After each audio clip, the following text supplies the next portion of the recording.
Hey guys, what's up? Coach Brodie here with you from Vortex Training today to talk about why foam rolling is not enough. So foam rolling is just a way for us to kind of get into the muscles a little bit, get them to open up. So I'm going through my foam rolling routine. If you want to check out what exactly I do in full, because this is only about half of it that you guys are going to see, you can check out the link above.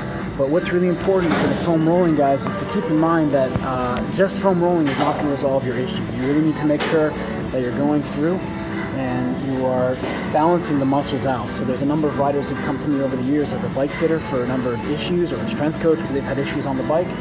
So you get them on the foam roller a little bit and they go into too much of a thing is bad. So they start foam rolling, they say, I felt amazing for the day, I got my ride in, but afterward, I really did not feel that great. So the next day I felt worse. So why does that happen? Because foam rolling is releasing a muscle. Now we need to remember that a muscle has three jobs: to protect a joint, to stabilize a joint while an adjacent joint moves, and to move a joint. But the first job, to protect a joint, is why those muscles tighten up. So they're shutting down a certain specific part of the joint to protect it so that you don't actually get majorly injured. So if you go ahead and release that too much, you're going to have major issues because that muscle's trying to do a job to stabilize and keep you moving whole. So as you go through your foam rolling, you'll notice here, everything said and done is going to be about 5.5, 6 minutes. Spend about 30 seconds a pop, unless something is extremely tight, which today just a little bit is. Had a hard team ride on Thursday. So how do we manage this?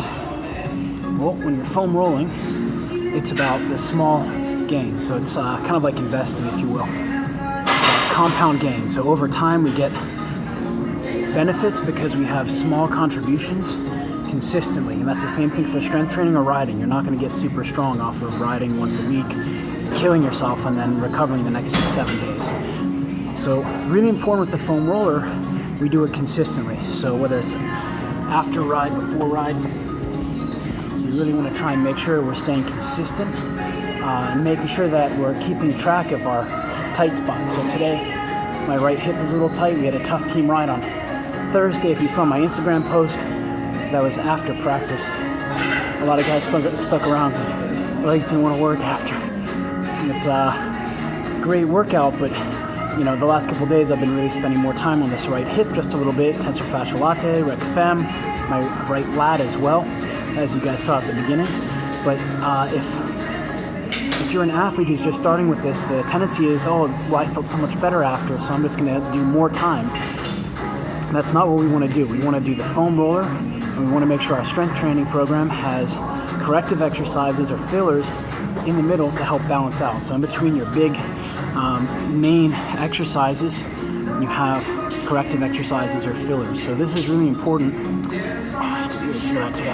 This is really important because it's going to allow you to balance out your body even more over time instead of overdoing it, where you're releasing one muscle and then something else is getting tight where it feels worse the next day. And this is really important. So we're going to switch legs here in a minute, but that rec fem is really opening nicely. So you'll notice most of the time I'm moving back and forth trying to find where those tight spots are.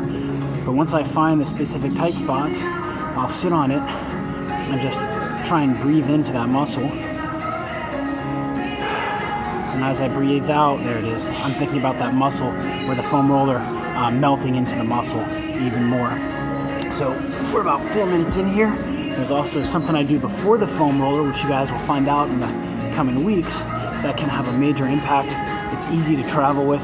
Looks a little bit weird sometimes, but it has a major impact in performance.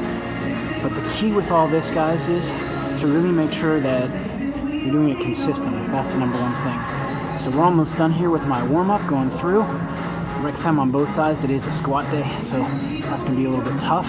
And we'll modify based on how I'm feeling when I'm done with this. So I'll do a warm-up set. I'll do my dynamic warm-up, which is really great. Make sure everything's working properly and giving me a good sense of where the body is today. So both rec fems are a little bit tight from the ride last week.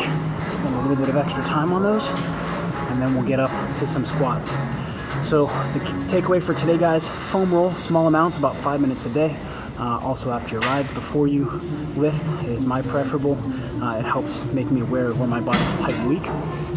and also make sure that you're not overdoing it. So even though I'm spending about 45 seconds a minute on these tight spots, I'm not crushing it. I'm not going to go back and hit them again, but I'm going to work with my body today and be smart. So maybe I'll do lighter loads, maybe I'll change the angle, or maybe I'll change how I'm loading the muscles. That's better. But the key for foam rolling is don't sit on it for a half hour, open that muscle up, and then the next 2 days you're stiff and sore or something else gets tight. So until next time, remember, foam roll small amounts, 30 seconds a spot each day, 5, 6, 7 days a week, can help keep you nice and loose and moving and get you to know your body, what's tight, what feels good, and what types of rides do what. So until next time, remember, train smarter, not harder, and it is all about you and your foam rolling every day.